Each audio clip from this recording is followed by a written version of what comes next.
চলে এলাম কুলপি পাম্পে। এখন তো গাড়ি আসেনি, গাড়ি আসলে হিসেব নিকাশ হবে, তারপর আমাদের গিয়াসবাবুকে নিয়ে বাড়ি যাব। ঠিক আছে, এটা কুলপি পাম্প। সবাই ভালো আছেন তো? কালকে সোমবার, কালকে আর যাবো না, পরশু দিন থেকে হয়তো ডিউটি যাব। ঠিক আছে, আর সবাই ভালো আছেন? একটু শেয়ার কমেন্ট করে জানাবেন। এই দেখুন কুলপি পাম্প, এই দেখুন। ঠিক আছে, এই পাম্প এইটা। আর একটা জিনিস দেখাই, এটা আমার বাইক। এই বাইকটা নিয়ে এলাম। এই দেখুন, এখন গাড়ি এসে পৌঁছায়নি, গাড়ি এসে পৌঁছাবে। আর কালকের আবার টাইমে টাইমে সবাই চলে যাবেন, টাইমে টাইমে গাড়ি যাবে। আর আপনাদের শুভরাত্রি, ভালো থাকবেন, সুস্থ থাকবেন। এটা পরিষ্কার হচ্ছে, সব পানায় ভর্তি ছিল।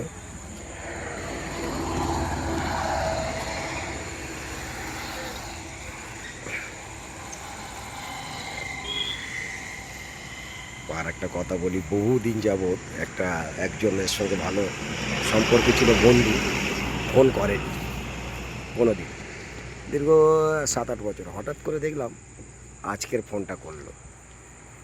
তো আমি মোবাইল চেঞ্জ করেছিলাম, আমার নাম্বার তো ছিল না, তারপর ওর নাম্বার ছিল, ফোনটা করলো। খুব ভালো লাগলো। তো আমি আবার জিজ্ঞেস করলাম যে বিপদের সময় অনেকে থাকে না সঙ্গে, তো তুমি খুব কীভাবে ফোন করলে? বলে তোমার নানারকম সমস্যা, টেনশান আছে, ওই জন্য ফোনটা করলাম, বুঝলেন? তো ভালো বন্ধু যদি হয় বংশের সন্তান। আর একটা হলো মহল্লা থেকে বাস করো, ভদ্রলোকের কথা শোনো, ঠিক আছে, আর মা বাবার কথা শুনে চলো, দেখবেন সারা জীবন সবাই সুস্থ থাকবে, অত ভালোও থাকবে। ঠিক আছে, কিছু কিছু জিনিস আছে না,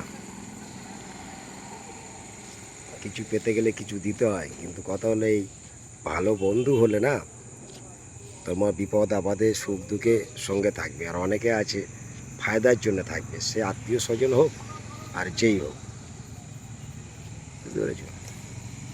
তো সবাই দেখবেন একটু ভালো বন্ধু হলে ঠিক আছে। কিছু বন্ধু আছে লোভেও থাকে, স্বার্থে থাকে।